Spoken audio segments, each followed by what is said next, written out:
house renting agency and a man. First, you'll have some time to look at questions 1 to 4.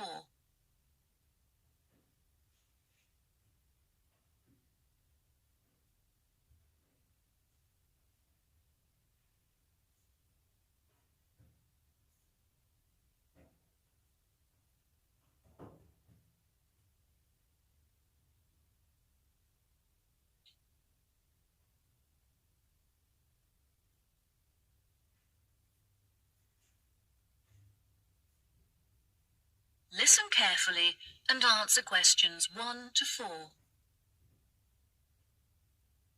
Hello, how can I help you today? Yes, hello. I'm just phoning you as I have seen an advertisement on your website for a property that I'm interested in renting. If possible, I'd like to find out some more information before I organise a viewing. No problem at all. What is the address of the property that you'd like to inquire about? It's 21 North Avenue. Okay, what is it that you'd like to know? First of all, I'd like to know what facilities the office has, as I need to make sure that it'll be suitable for my advertising company. I see. The office contains a large open-plan space with a wide frontage onto a busy street with lots of passers-by. So your business would have a really good street presence. There is also a toilet and newly refurbished kitchen equipped with dishwasher and oven. Wow, that sounds great. I'd definitely like to register my interest. Okay, perfect. I just need to take some details from you, if that's okay. What is your full name? Jonathan Smith. And what position do you hold in your company, Jonathan? Until recently, I was sales manager. However, I've recently been promoted to regional manager, so I'll be in charge of running our new office. Can I ask where the office is located? Yes, of course. It's located downtown, just around the corner from Royal Square Shopping Centre. That's a bit too far out of the centre for my liking. I'd much prefer to be located in close proximity to the station. Do you have any property located in that vicinity? It would help me to narrow down the results if you could tell me how many employees you intend to have working in the office. Our branch is made up of 30 employees, and we'd like some extra space for meetings and presentations. Most average office spaces are around 8,000 square feet, but it sounds like you would need more space than that. I think that 10,000 square feet would be more suitable for your needs. Now, let's see, we have 10 properties that match those criteria, so let's try and narrow it down. Before you hear the rest of the conversation, you have some time to look at questions 5 to 10.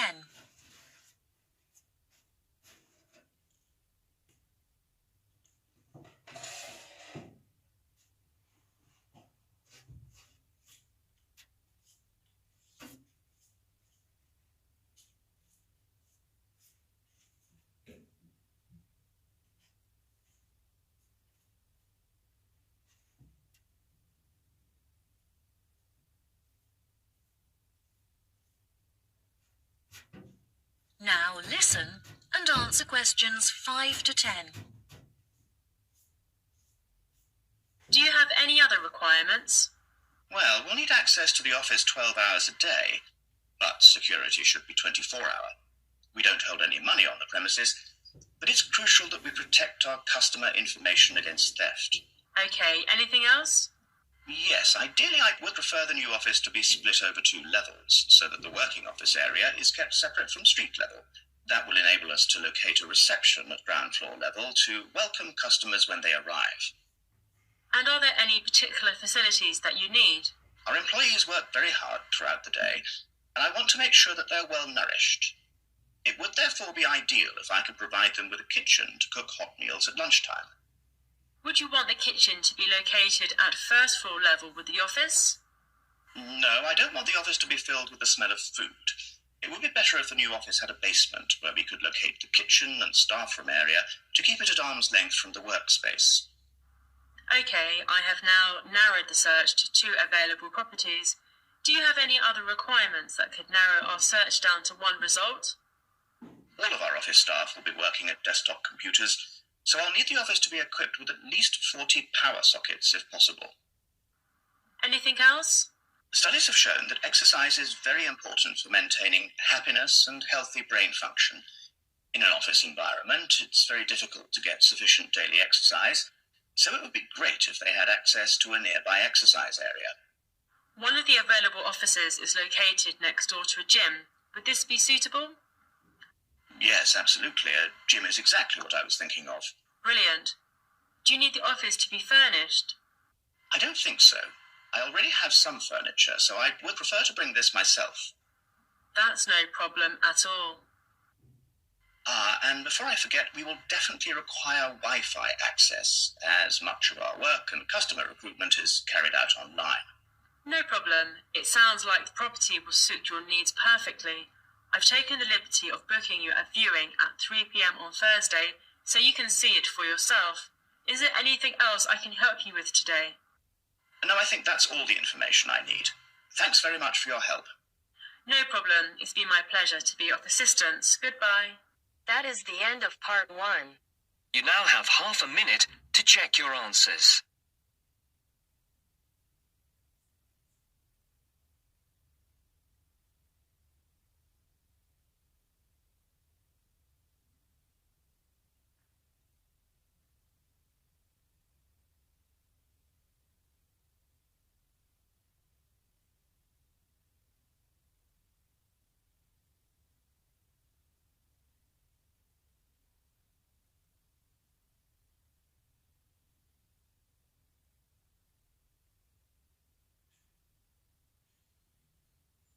Now it turns to part 2. Part 2. You will hear a telephone conversation about a job vacancy. First, you have some time to look at questions 11 to 15.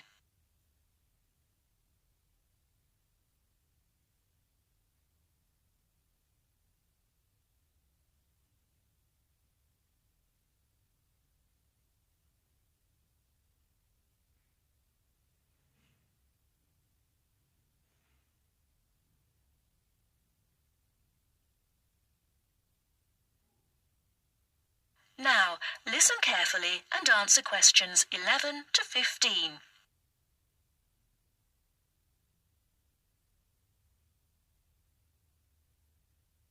Hello, Top Job Employment Agency.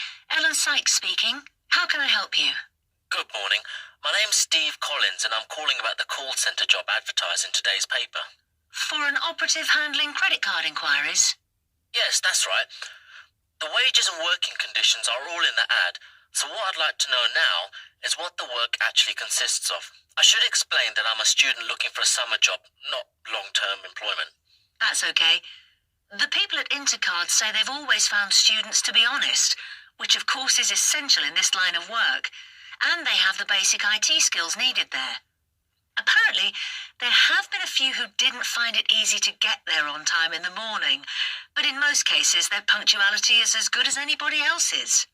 Anyway, about the work, and I know a bit about this because, as it happens, I've worked there myself. Really?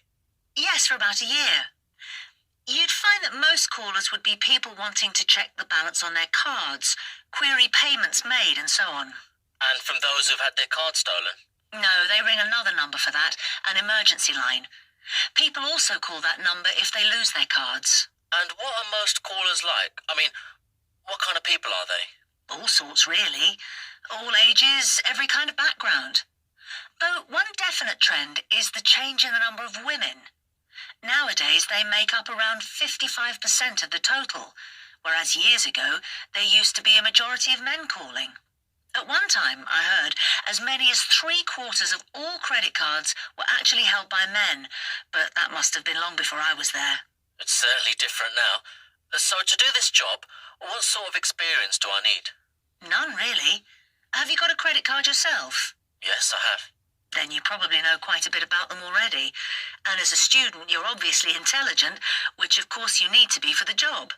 So after a day or so working with an experienced operative, I'm sure you'll have picked up enough to deal with routine inquiries, which of course most of them are. But there are bound to be questions I can't deal with, at least at first. What happens then? In that case, you can ask a supervisor. They're very helpful to new staff. I think I like the sound of this. What do I do next?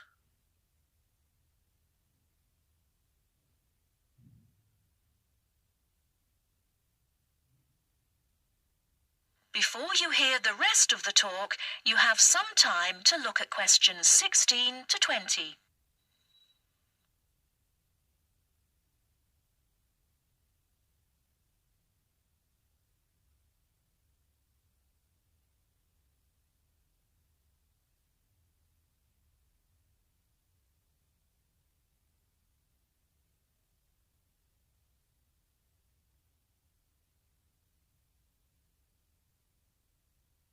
Now listen and answer questions 16 to 20. Can you get over there for 9:45 on Monday morning for an interview? Definitely, yes. Whereabouts are they? In Riverside Business Park. Do you know it? Yes, I've been there once. How do you usually travel? By bus. Right. So you take either the 136 or 137 to the bus station, and when you come out of there, you turn right. Along Orchard Road, that is. The road from the railway station? Yes, that's right. You go past the petrol station next to the car dealers, then carry on down the road. Do I take the first left at the main car park? Well, you could do that, and walk up Newfield Avenue alongside the shopping centre, but it's a long way round. I'd suggest continuing along Orchard Road with the water company and then the insurance offices on your right. They used to be local government offices, by the way. Yes, I remember those. And you keep going until you reach the advertising agency. Now, facing that is a small road called Cherry Lane. There's a newspaper office on the corner, and opposite that is a big hotel, so you can't miss it. And how far down that road is it? Well, they aren't actually in Cherry Lane. You walk as far as the next junction and turn right into Almond Drive at the mail centre. Intercard is in the third building on the right between the airline offices and the shipping company. Fine. I'll be there on Monday. Thanks very much. Bye. Good luck. Bye.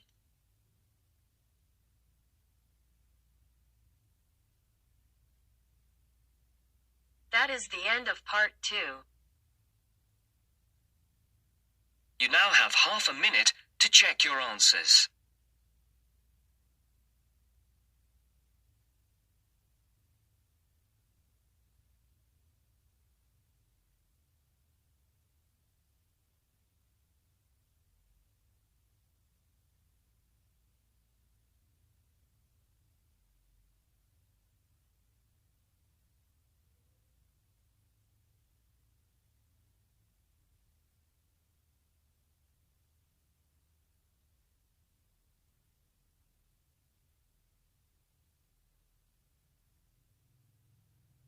Now turns to part 3.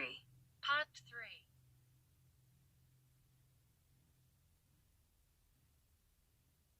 You will hear a discussion between a business student called Marco and his personal tutor about the courses that Marco should take. First, you have some time to look at questions 21 to 23 on page 5.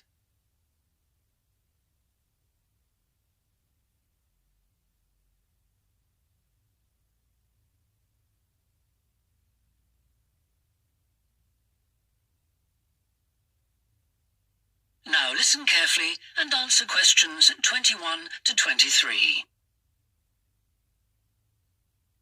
Hi, Marco. Come in. Thanks. I've got a bit stuck trying to select courses for next semester. Could you help me, please? Of course. Sit down. Oh. First of all, most people just go for the areas of business that they're interested in, but even if something doesn't look very stimulating, it's important that you can use it once you get a job. It's not much good choosing areas that aren't going to be helpful later on. Right. I want to go into management, so I'll need to think about that. And should I start specialising in a particular area yet? I don't think that's wise at this stage. It's better to aim for a wide variety of subjects, especially as management covers so many possibilities. You shouldn't be limiting your choices for later on. Yes, I see. You should also look at how the course is made up. Will you have regular seminars and tutorials, for example, as well as lectures? Okay. Some of the lecturers are quite big names in their fields, aren't they? Mm-hmm. Should I aim to go to their courses? Well, remember that the lecturers who aren't well known may still be very good teachers. I'd say we have a consistently high standard of teaching in this department, so you don't need to worry about it. Before you hear the rest of the discussion, you have some time to look at questions 24 to 30 on pages 5 and 6.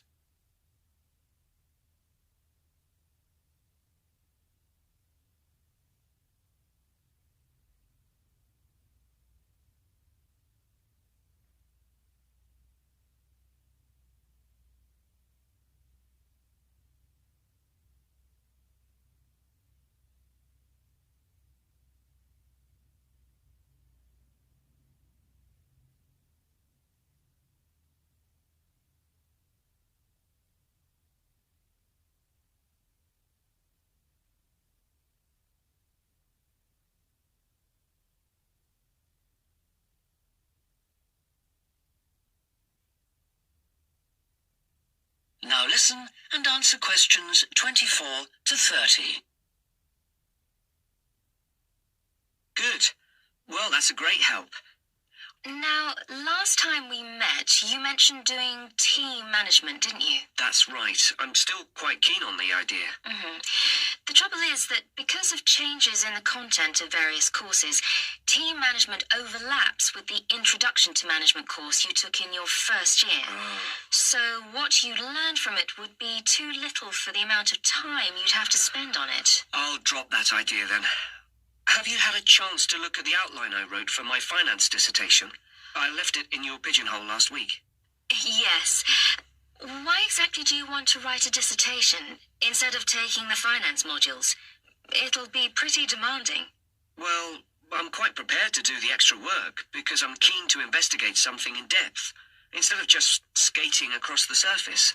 I realise that a broader knowledge base may be more useful to my career, but I'm really keen to do this. Right. Well, I had a quick look through your outline, and the first thing that struck me was that you'll have to be careful how you set about it, as the way you've organised it seems unnecessarily complex. The data that you want to collect and analyse is potentially valuable, but you'll need to narrow down the subject matter to make the whole thing manageable. Okay. I'll have another look at it. I was talking to Professor Briggs about it yesterday, and I got some more ideas then. For part of the dissertation, I was thinking of trying to persuade finance managers from 3 or 4 companies to let me ask them about their company finances. If not, I think I'll have to change to another topic. Well, go ahead then. I could give you some names. Thanks. Now, let's talk about practicalities. Your dissertation must be finalised by the end of May, so you should aim to finish the first draft by the end of March. Is that feasible? Yes, it shouldn't be a problem. I'll need to register for the dissertation, won't I? Is that with the registrar's department? No, it's internal to this department, so you just need to let the secretary know. Do that as soon as you're sure you're going to write the dissertation. Okay. Then, to analyse your statistics, you're going to need some suitable software. If I were you, I'd drop into the computer office and ask them for a copy. Right. So, if I revise my outline...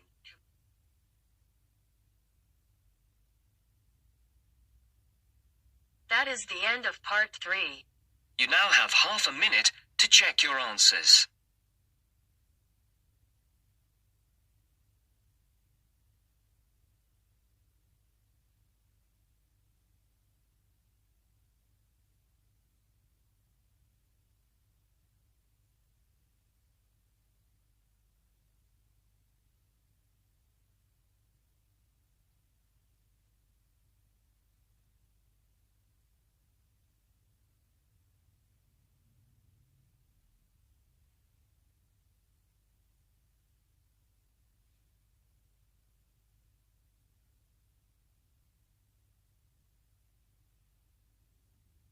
Now turns to part 4.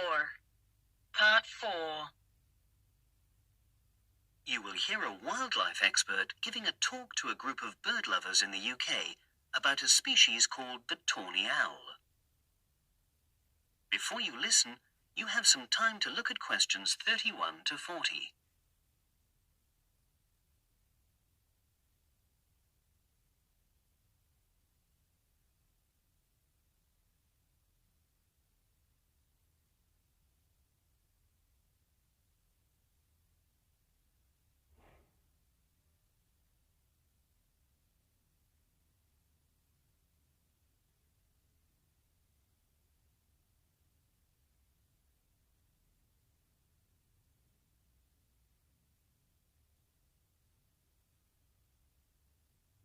Now listen and answer questions 31 to 40. Good evening, everyone. You're all likely to be familiar with pictures of the tawny owl because of all the owl species in the UK, it's actually the most common one.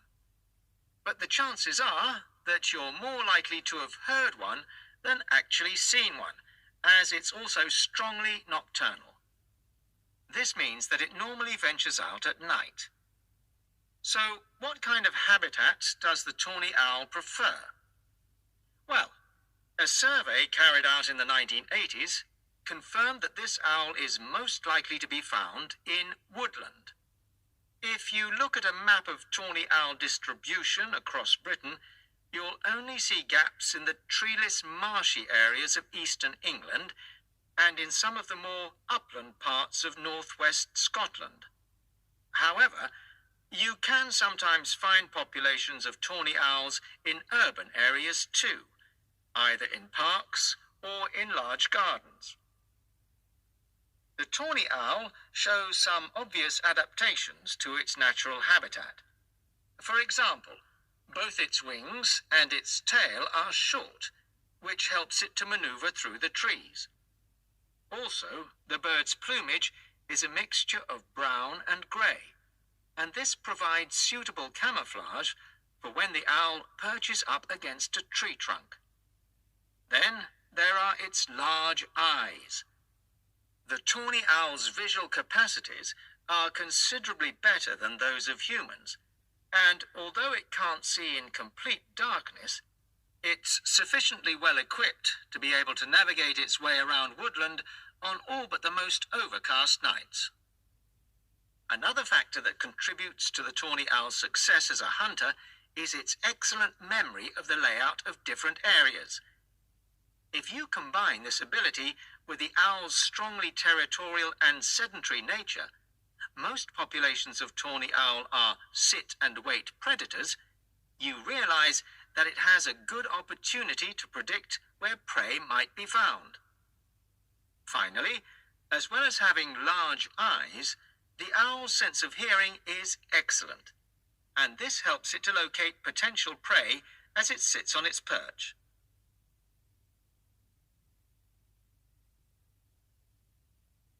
Turning now to the tawny owl's diet. Woodland tawny owls feed mainly on mammals, especially small ones, such as wood mice and bank voles. But they'll also take things like frogs or bats, or even fish, if they happen to be available. In urbanized landscapes, the owls seem to prey more on birds. So there are some differences there. Let's just look briefly now at survival rates in the tawny owl. Young tawny owls face a difficult time once they leave home, and 2 out of every 3 are likely to die within their first year. So, with such high mortality levels, it's a good job that established breeding pairs can produce young over a number of seasons and maximize their chances of passing their genes on to the next generation of owls. I've already mentioned the sedentary nature of the tawny owl, but it's not just adult tawny owls that are sedentary in their habits. Young birds, dispersing away from where they were born, rarely move far. The average distance is just 4 kilometers. There also appears to be some reluctance to cross large bodies of water. The owl is absent from many of the islands around our shores, with only occasional sightings in Ireland and the Isle of Wight off the south coast of England. Right, well, now I'll show you some photographs that have been taken in one or two of the... That is the end of part 4. You now have half a minute to check your answers.